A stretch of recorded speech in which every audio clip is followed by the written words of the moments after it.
कैसे हैं आप? मैं हूं आर के Verma, lecturer physics, government polytechnic Lucknow से।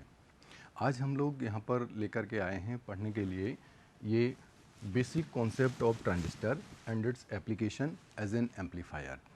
तो एक्चुअली क्या है कि ये एक ट्रांजिस्टर बहुत ही महत्वपूर्ण डिवाइस है जो आजकल जितने भी हमारे इलेक्ट्रॉनिक डिवाइसेस हैं, इलेक्ट्रॉनिक इक्विपमेंट हैं, चाहे वो आपका लैपटॉप हो, चाहे आपका ये मोबाइल हो, चाहे वो आपका कोई भी electronic device, even the TV हो, सभी के अंदर हम लोग जो हैं ट्रांजिस्टर यूज करते हैं।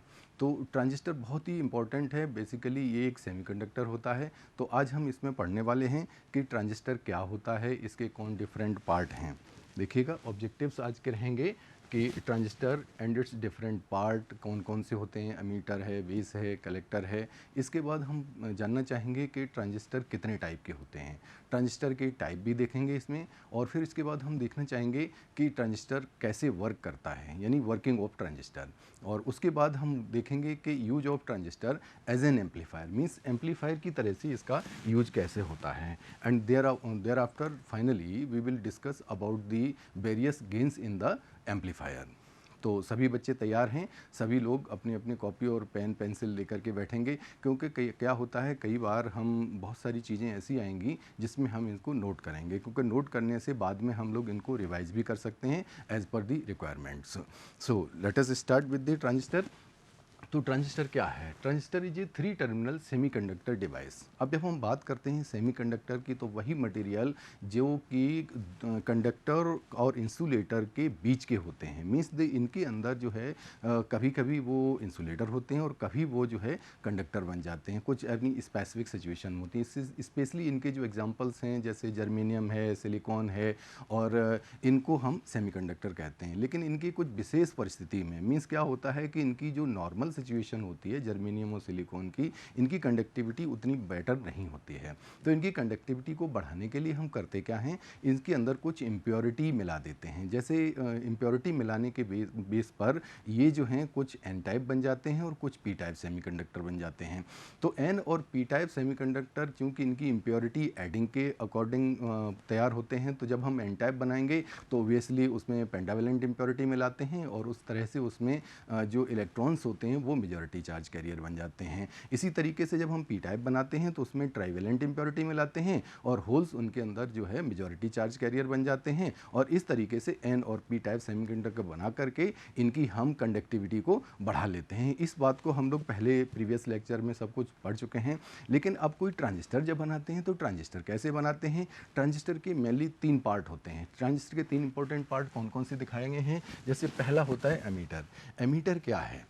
एमीटर इनफैक्ट है क्या कि जैसे जब हम एमीटर को अगर हम नाम से देखें कि एमीटर एक ऐसी सेक्शन होगा जो कि मेजॉरिटी चार्ज कैरियर को एमिट करेगा। एमिट करने का मतलब है कि उसके पास जब ज़्यादा मेजॉरिटी चार्ज कैरियर होंगे तभी वो एमिट कर पाएगा। तो बेसिकली एग्जामिनेशन में क्या होता है कि इनके ये जो 3 इंपॉर्टेंट पार्ट हैं, जो एमीटर, बेस और कलेक्टर, इनसे रिलेटेड पहला क्वेश्चन यही आता है कि how we can differentiate emitter, base और कलेक्टर। तो डिफरेंशिएशन एक तो होता है इनकी डॉपिंग कंसंट्रेशन के बेस पर और दूसरा होता है इनकी साइज के बेस पर। तो एमीटर एक ऐसा सेक्शन होता है जिसके के अंदर हाई डॉपिंग रखा जाता है। मींस अगर इम्प्योरिटी बहुत ज़्यादा मिलाई जाए तो वो ट्रांजिस्टर का वो सेक्शन जो है वो एमीटर बन जाता है। दूसरा ट्रांजिस्टर का सेक्शन है बेस। बेस वो सेक्शन है जो कि मिडिल पार्ट होता है। मिडिल पार्ट क्या है कि वो बहुत ही थिन रखा जाता है, क्योंकि एमीटर जो है सबसे ज़्यादा हाई डॉपिंग का है, उसका साइज मॉडरेट होता है। बेस जो है वो बीच का सेक्शन होता है जो कि बहुत पतला रखा जाता है। इसमें जो डॉपिंग है वो बहुत माइनर डॉपिंग रखी जाती है। तीसरा इंपॉर्टेंट जो थर्ड सेक्शन है इसका, जिसको कि हम कलेक्टर कहते हैं। कलेक्टर जैसा कि नाम से आप देख रहे हैं कि it in fact collect the majority charge carrier which coming from the emitter, that's why the collector is having the moderate doping and obviously it is the big in size. तो ये 3 इंपॉर्टेंट सेक्शन होते हैं जो कि उनकी impurity adding के according और size के अकॉर्डिंग कैटेगराइज किए जाते हैं। अब देखेंगे कि ट्रांजिस्टर के type, different type of transistor, specially the junction transistors जो होते हैं वो मेनली 2 टाइप के बनाए होते हैं। जैसे पहला होता है एनपीएन ट्रांजिस्टर। एनपीएन ट्रांजिस्टर क्या है? एनपीएन ट्रांजिस्टर जब हम क्या करते हैं कि 2 एन टाइप के सेमीकंडक्टर के बीच अगर कोई पी टाइप का सेमीकंडक्टर अगर सैंडविच किया जाए, then it is called the NPN transistor. अब ये होता कैसे होगा, जैसे फॉर एग्जांपल अगर हम आपको ये देखें कि ये कोई सेमीकंडक्टर डिवाइस है, semiconductor device means pure germanium या सिलिकॉन को ले सकते हैं। अब इसमें क्या करेंगे, इसके इस सेक्शन को अगर हमें एमीटर बनाना है तो हम क्या करेंगे, इस सेक्शन को एमीटर बनाने के लिए इसमें कोई पेंटावेलेंट इम्प्योरिटी मिला देंगे और काफ़ी मात्रा में मिलाएंगे। whenever we adding the pentavalent impurity, then this section of pure semiconductor become the emitter, or you can say the n type. Another this section, another side section where we have to make it n type semiconductor by adding some pentavalent impurity. तो हम क्या करेंगे कि इधर कम impurity मिलाएंगे और इधर हम क्या करेंगे, ज़्यादा इम्प्योरिटी मिलाएंगे। तो ये हमारा सेक्शन बन जाएगा एमीटर और ये सेक्शन बन जाएगा कलेक्टर। अच्छा, बीच में क्या करेंगे, मिडिल पार्ट में बहुत कम एरिया में हम ट्राइवेलेंट इम्प्योरिटी मिलाएंगे, so that the same semiconductor become the P type, here is an type and here is an type. So this NPN transistor is a transistor where two N type semiconductor sandwich, P type semiconductor sandwich between two N type semiconductor. Similarly, another PNP transistor, where PNP transistor, when the N type semiconductor is sandwiched between two P type semiconductor, then we will make this PNP transistor. इसको दोनों को हमने symbol में भी दिखाया है। एक symbol आप देख रहे हैं NPN ट्रांजिस्टर का, दूसरा PNP ट्रांजिस्टर का, और यहाँ पर एक जो ब्लॉक आपको देख रहे हैं जो एक्चुअल रियल ट्रांजिस्टर, यानी जो हमारी इलेक्ट्रॉनिक डिवाइस में ट्रांजिस्टर यूज होता है वो ट्रांजिस्टर यहाँ पर दिखाया गया। तो आप यहाँ पर देख रहे हैं कि एक एमीटर सेक्शन है, एक बेस सेक्शन है और एक ये इसका कलेक्टर सेक्शन है। तो तीनों ही का यहाँ पर देख रहे हैं NPN ट्रांजिस्टर, PNP ट्रांजिस्टर। खास बात यहाँ पर ये देखने की है कि इनके साइज़ को ध्यान दीजिएगा, क्योंकि साइज़ से रिलेटेड एक क्वेश्चन जरूर आता है कि इनके साइज़ क्या हैं। तो आप देख रहे हैं कि जो एमीटर है वो मॉडरेट साइज का है, कलेक्टर जो है सबसे बड़े साइज का है और बेस जो है वो बहुत ही थिन, मिडिल साइज बहुत थिन रखा जाता है। तो ये जो तीनों सेक्शन है इनके साइज के अकॉर्डिंग ये अरेंज किए गए हैं। दूसरी खास बात होती है कि मेजॉरिटी चार्ज कैरियर का इनके जो है करंट कैसे फ्लो होती है, करंट की डायरेक्शन को भी यहाँ भी शो किया गया है। देखिए, अगर हम बात करेंगे NPN ट्रांजिस्टर की, तो NPN ट्रांजिस्टर क्या है कि ये N सेक्शन है, ये P सेक्शन है और ये N सेक्शन है। जो अब यहाँ मेजॉरिटी चार्ज कैरियर इलेक्ट्रॉन्स होंगे और ये इलेक्ट्रॉन यहाँ से जब फ्लो करेंगे बेस की तरफ तो करंट जो है बाहर की तरफ जाएगी, मींस एमीटर साइड जाएगी। इसी तरीके से अगर हम PNP ट्रांजिस्टर की बात करेंगे तो चूंकि ये P साइड है, ये N साइड है और ये आपका P साइड है, तो P में होल्स होते हैं, पॉजिटिव चार्ज हैं, तो ये पॉजिटिव चार्ज जो हैं वो बेस की तरफ जाएंगे, तो इसलिए करंट जो है वो बेस की तरफ जाएगी। तो ये इनकी दोनों नोटेशंस हैं, उनको करंट के बेस पर हम वो कर सकते हैं। Now board and configuration of transistor. किसी ट्रांजिस्टर को किसी भी हम अगर डिवाइस में जब हम कनेक्ट करना चाहेंगे तो उसको किस तरीके से कनेक्ट करेंगे, क्योंकि होता क्या है कि अगर हम यहाँ पर देखें कि किसी भी डिवाइस को अगर हम किसी भी लाइन में जोड़ना चाहेंगे तो कोई भी डिवाइस जब किसी लाइन में जुड़ती है तो उसके दो इनपुट होते हैं और इसी तरीके से दो इसके आउटपुट भी होते हैं। तो इनपुट में हमें दो मिल रहे हैं टर्मिनल्स और दो ही आउटपुट में टर्मिनल्स मिल रहे हैं। तो हमें किसी भी ट्रांजिस्टर के 3 टर्मिनल्स को 4 में कन्वर्ट करना होता है, इसलिए किसी भी एक टर्मिनल को यानी एमीटर, बेस और कलेक्टर को किसी एक टर्मिनल को हमें इनपुट और आउटपुट के बीच कॉमन करना होता है। तो कॉमन करने के अकॉर्डिंग हम क्या करते हैं, इनको किसी भी एक को कॉमन कर सकते हैं, किसी डिफरेंट उसके टर्मिनल्स को कॉमन कर सकते हैं। इस बेस पर किसी भी ट्रांजिस्टर को 3 तरीके से यूज किया जा सकता है। पहला है common base configuration. Common base configuration का making base common in both input and output circuit.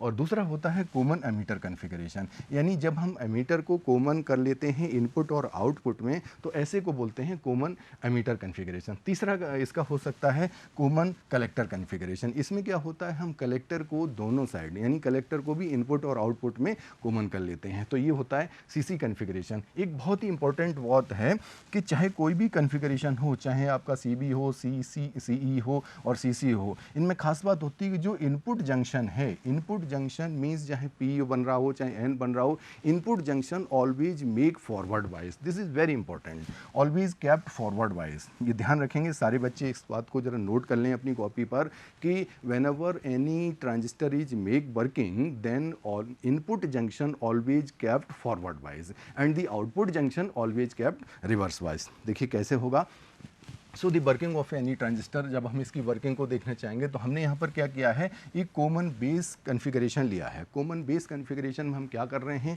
इस ट्रांजिस्टर के बेस हमने लिया हुआ है यहाँ एनपीएन ट्रांजिस्टर। आप एनपीएन ट्रांजिस्टर की जगह कोई भी आप पीएनपी या जो ट्रांजिस्टर आप लेना चाहें वो ट्रांजिस्टर ले सकते हैं। उसका रीज़न ये है कि केबल और केबल उसकी जो एक्स्ट्रा बैटरी जुड़ी होती है उस एक्स्ट्रा बैटरी का ही टर्मिनल का चेंज आएगा, बाकी और कोई खास चेंज आने की ज़रूरत नहीं है। तो अगर हम यहाँ पर एनपीएन ट्रांजिस्टर ले लेते हैं और इसको हमने क्या किया है कि बेस को कॉमन किया है। ध्यान से सारे बच्चे यहाँ से देखेंगे कि ये जो बेस है वो इनपुट, यानी ये सेक्शन इनपुट सेक्शन है, इस इनपुट सेक्शन में भी ये कनेक्शन दे रहा है और यही बेस जो है वो आउटपुट सेक्शन में भी कनेक्शन दे रहा है। तो यहाँ जो बेस है वो दोनों ओर इनपुट और आउटपुट सेक्शन में कॉमन है, इसलिए हमने इसको बोला है कॉमन बेस कॉन्फ़िगरेशन। अब जैसे ही हम इसमें करेंगे, इसको कनेक्शन देंगे, तो देखिए हमने आपको अभी बताया था कि इनपुट जंक्शन को हमेशा हम फॉरवर्ड वाइज करेंगे। अब इनपुट जंक्शन क्या हो रहा है, यहाँ पर एन है, यहाँ पर पी है, तो ये जो पहला जंक्शन है वो एनपी जंक्शन बन रहा है। और फॉरवर्ड वाइसिंग की खास बात होती है कि जब कोई भी फॉरवर्ड वाइस किया जाता है तो पी को हम एक्स्ट्रा बैटरी के पॉजिटिव से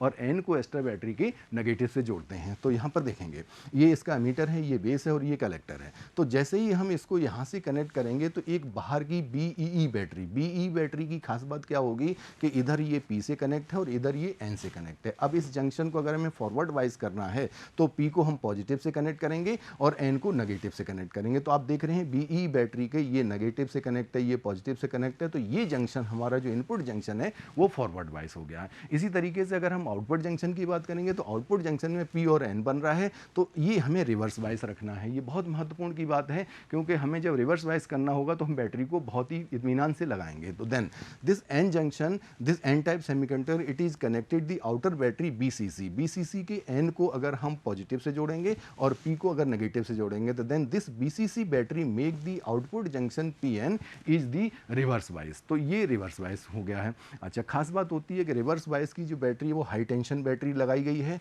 और फॉरवर्ड वाइज की बैटरी लो टेंशन बैटरी लगाई गई है। तो इस तरीके से जब हम इस किसी भी ट्रांजिस्टर को दो बैटरी के कनेक्ट करने के साथ ही हम क्या कर लेते हैं, एक प्रॉपर कॉन्फ़िगरेशन दे देते हैं। जैसे ही हम ये कॉन्फ़िगरेशन देंगे तो बीई बैटरी क्या करेगी, देखिएगा इसका नेगेटिव टर्मिनल यहाँ से ई को नेगेटिव टर्मिनल देगा और चूंकि ये एन टाइप सेमीकंडक्टर तो जितने भी मेजॉरिटी चार्ज कैरियर इलेक्ट्रॉन हैं वो इसकी बेस की तरफ पुश किए जाएंगे। जब ये बेस की तरफ पुश किए जाएंगे तो ये बेस में इंटर करेंगे और इंटर करने के बाद ये कलेक्टर की तरफ जाएंगे और कलेक्टर का जो है वो बीसीसी बैटरी के पॉजिटिव से कनेक्ट है, इसलिए पॉजिटिव टर्मिनल जितने भी इलेक्ट्रॉन एमीटर से बेस से होते हुए कलेक्टर तक आएंगे वो सारे के सारे यहाँ पर वीसीसी पर पहुँच जाएंगे। अब हमें यहाँ देखना है कि कौन कौन सी करंट इसमें इन्वॉल्व होती हैं, कौन कौन सी करंट फ्लो होती हैं। तो देखिएगा, मान लीजिए इमेजिन करिए कि यहाँ पर कोई 100 इलेक्ट्रॉन जो हैं वो बेस की तरफ मूव कर रहे हैं और बेस चूंकि पी टाइप सेमीकंडक्टर है तो बेस में ओबियसली बहुत सारे चूँकि हालांकि इसमें हमने क्या किया है कि इसको बहुत ही लाइटली डॉप किया है,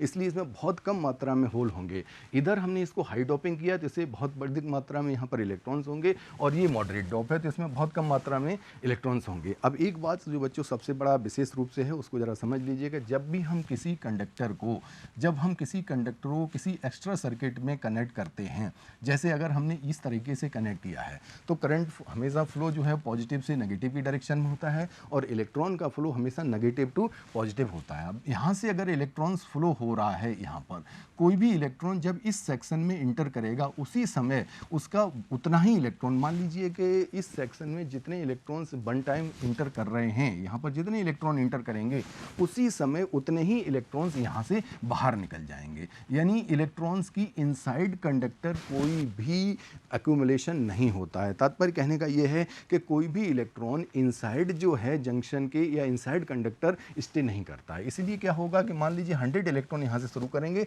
और 100 इलेक्ट्रॉन में मान लीजिए 2 इलेक्ट्रॉन यहाँ कंबाइन कर जाते हैं और 98 इलेक्ट्रॉन यहाँ पहुँचते हैं, वो 98 इलेक्ट्रॉन इसके द्वारा एब्जॉर्ब कर लिए जाते हैं।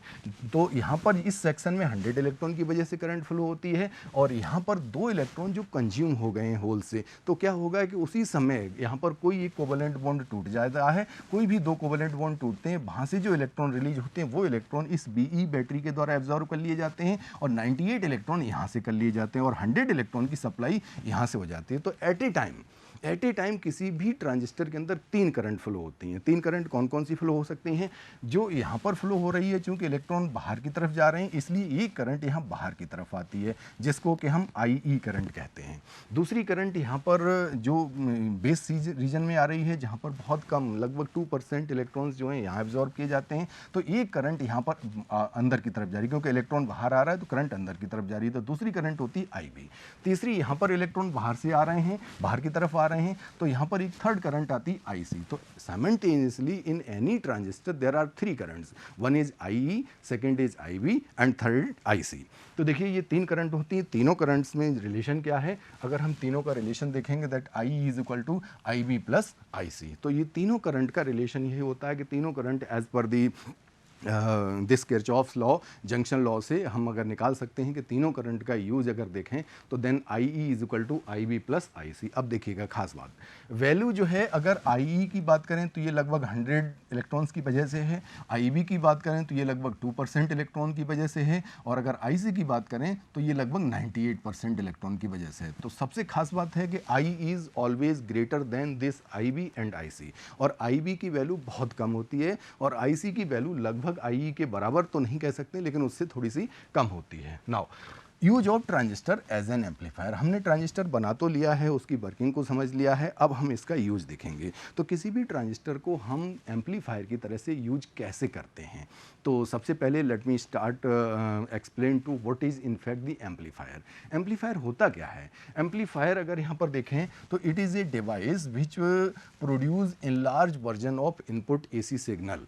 मीन्स ऐसी कोई भी डिवाइस जो किसी भी सिग्नल के एम्पलीट्यूड को इंक्रीज कर दे, एम्पलीट्यूड के सिग्नल को एम्पलीट्यूड को अगर इंक्रीज करेगा मीन्स उसकी पावर को इंक्रीज कर दे। अब इस बात को ज़रा ध्यान से समझने की कोशिश करिए कि एम्पलीफायर में एक्चुअली क्या होता है। एक एम्पलीफायर देखिएगा, यहाँ पर इनपुट में किसी स्मॉल सिग्नल को दिया गया है और ये सिग्नल यहाँ से इसके द्वारा प्रोसेसिंग होता है और प्रोसेसिंग होने के बाद एक आउटपुट सिग्नल मिलता है। तो आप देख रहे हैं कि यहाँ पर एम्पलीट्यूड इनपुट का कम है और यहाँ आउटपुट का एम्पलीट्यूड बढ़ गया है। तो ये क्या करता है कि आउटपुट के एम्पलीट्यूड को बढ़ा देता है। जब एम्पलीट्यूड बढ़ेगा तो ऑब्वियसली जनरल बात है कि उसकी एनर्जी ऑटोमेटिकली बढ़ जाएगी। जैसे इस फॉर एग्जांपल जितने भी हमारे ऑडियो डिवाइसेस हैं जहाँ पर हम आवाज़ को बहुत एम्पलीफाई करते हैं, जैसे फॉर एग्जांपल हमने यहाँ पर एक ये कॉलर माइक लगा रखा है, तो हम क्या करते हैं जो भी हम बोल रहे हैं तो वो जो बोलने से जो साउंड सिग्नल है सबसे पहले इस माइक से वो सिग्नल जो है करंट और वोल्टेज में कन्वर्ट होता है।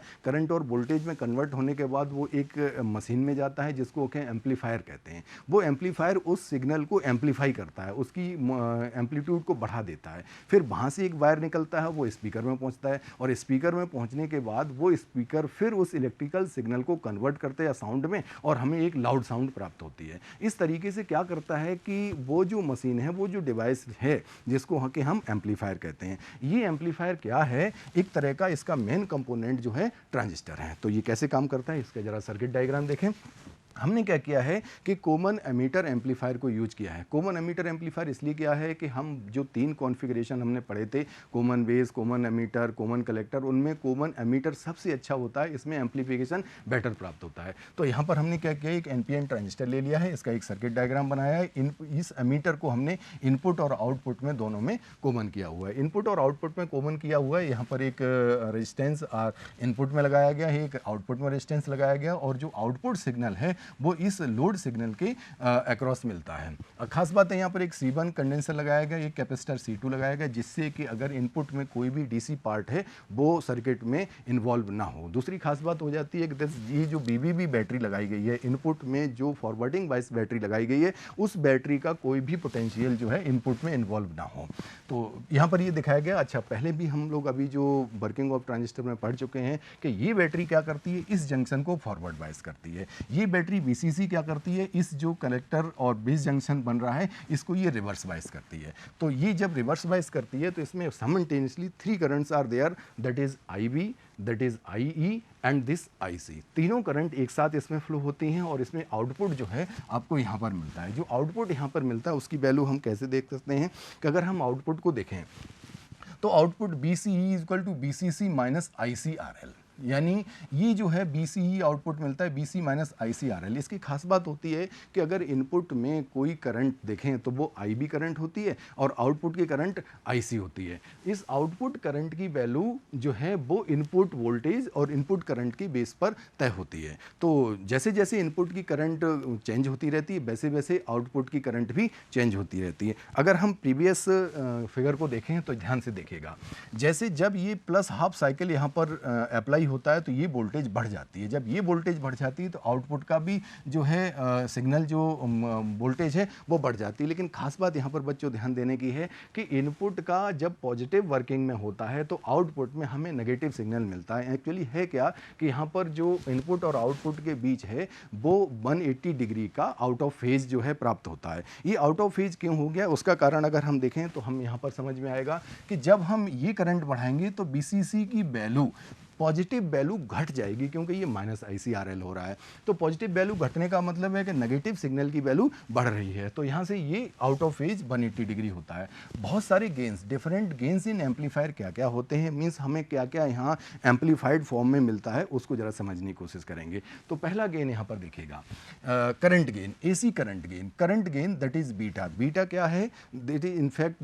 Basically it is defined at the amplification factor. Amplification factor क्या होता है, the ratio between the output current to the input current. अब आउटपुट करंट में आप देख रहे हैं हमारे पास IC मिला हुआ है और इनपुट में हमने करंट IB दिया हुआ है। IB यानी अगर जब हम AC की बात करेंगे तो change in output current to the change in input current होता है, delta IC upon delta IB। अगर हम DC की बात करें तो DC output current upon input current हो जाएगा। तो IC में हमें मिल रहा है, आउटपुट में मिल रहा है IC करंट और इनपुट में मिल रहा है IB करंट। इस बात को अगर हम देखें तो हम एक बार फिगर में फिर पहुंचे और फिगर को जरा देखिएगा। ये है हमारी इनपुट करंट और ये मिल रही है आउटपुट करंट। तो इसका रेशियो और इसका रेशियो यही है एम्पलीफिकेशन फैक्टर। तो ये आपका आ गया AC और DC।